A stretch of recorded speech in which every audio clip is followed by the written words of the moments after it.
Sveiki dar kartą sugrįžę į Delfi TV, kur esame šiandien login konferencijoje. Šalia manęs yra svečias, prabangių pakuočių kūrybos konsultantas, 8 metus dirbęs su legendiniu britų prekės ženklu Burberry, šiuo metu dirba nepriklausomai, bet vis dar žino visas paslaptis, kaip sukurti prabangų prekės ženklą. So, hello again. Hello.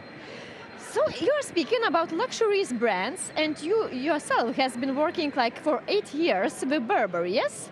That's correct. I've been designing packaging for luxury brands for 20 years. So initially I had my own business with my wife, designing for brands such as Yves Saint Laurent, Givenchy, and Issey Miyake.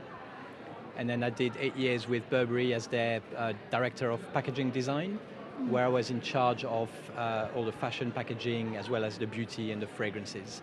And I'm now operating as a consultant designing for other luxury brands. I'm thinking about how to create this image of luxury, because as you came to Burberry, I think so. It's already a very long history having a brand, like more than 150 years. So it was already known as very luxurious. So your task was just to keep this image, right? The thing with heritage is it has to remain relevant.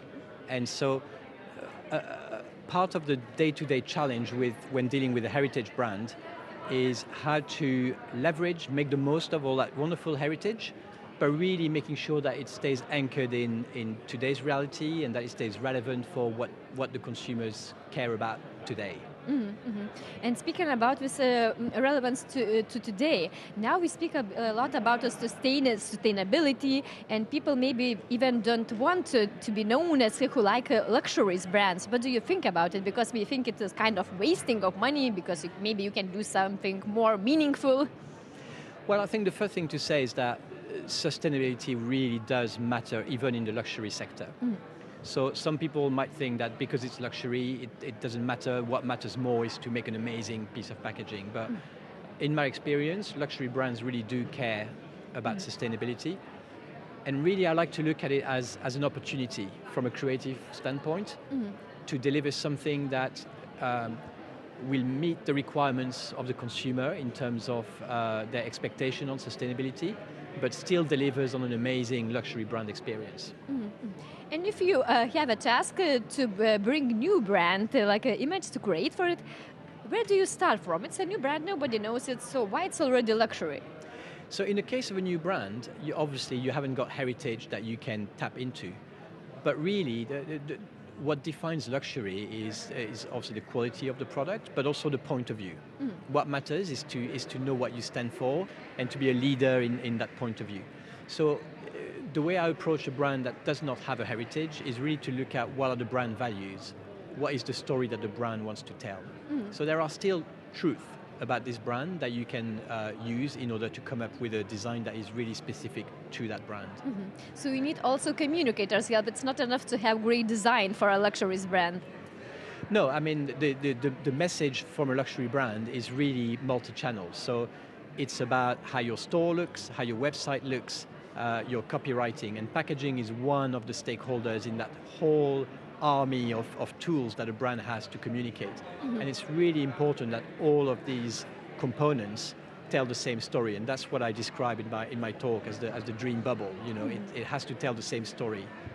And what about visual elements? Because it used to be like gold, diamonds, this is luxury. Now it already seems kind of cheap, like to show this kind of luxury. What now shows? That's all right. I think restraint is very important, and confidence in luxury. You know, I always say that being a luxury brand is a lot more about what you have the confidence not to say. You know, it's knowing when to stay quiet.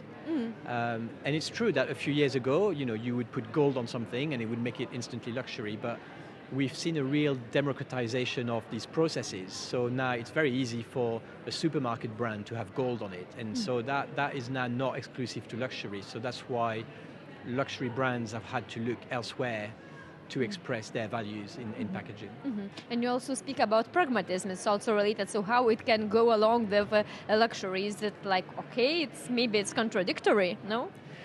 Well, I think I talk about pragmatism in the context of being a designer, and I think to think that being a designer stops once you've delivered a concept, in my mind, doesn't really make sense. I really like to be involved in the whole development piece, the piece that is about achieving the design to represent the vision, but really to be the best it can be, because that's the bit the consumer will see. So I care about what the consumer sees, not what's been on my brain. You know, nobody cares what's in my brain.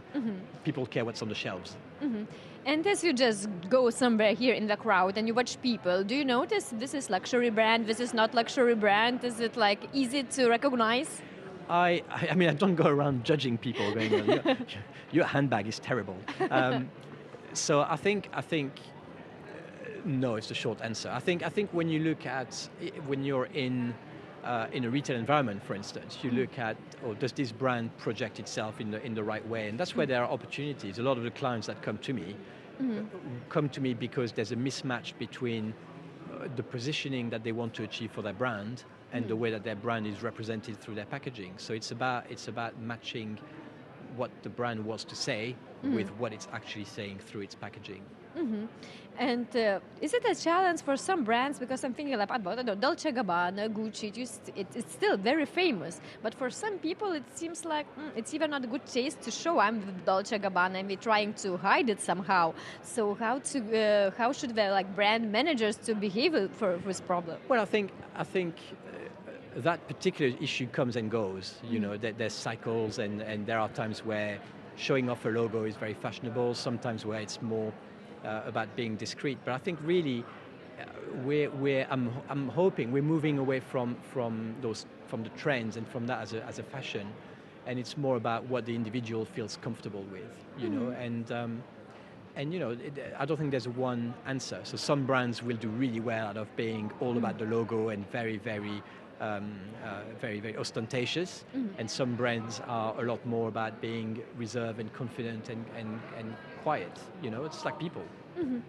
And for end of our conversation, I would like to ask for your advice for designers who want to build some luxury brand, maybe here in Lithuania. Where should we start from, and what maybe you can warn them not to make some mistake? Well, I think I would go back to the confidence, you know, and it's an awareness also of your market, you know, because luxury is being interpreted very differently in different markets. So a consumer's perception of luxury in Asia is going to be very different to Europe or America. So it's understanding that, and stay true to what you think is right for your brand. I think we live in an age, which I'm really happy about, where consumers are quite happy to accept that there's variety in brands and not everybody is the same. And so it's looking for individuality. That's a really luxury value. That's very good advice. So thank you, and thank you for our conversation. Ačiū visiems žiūrėjusiems ir iki greito kito pasimatymo. Tuoj pasimatysime.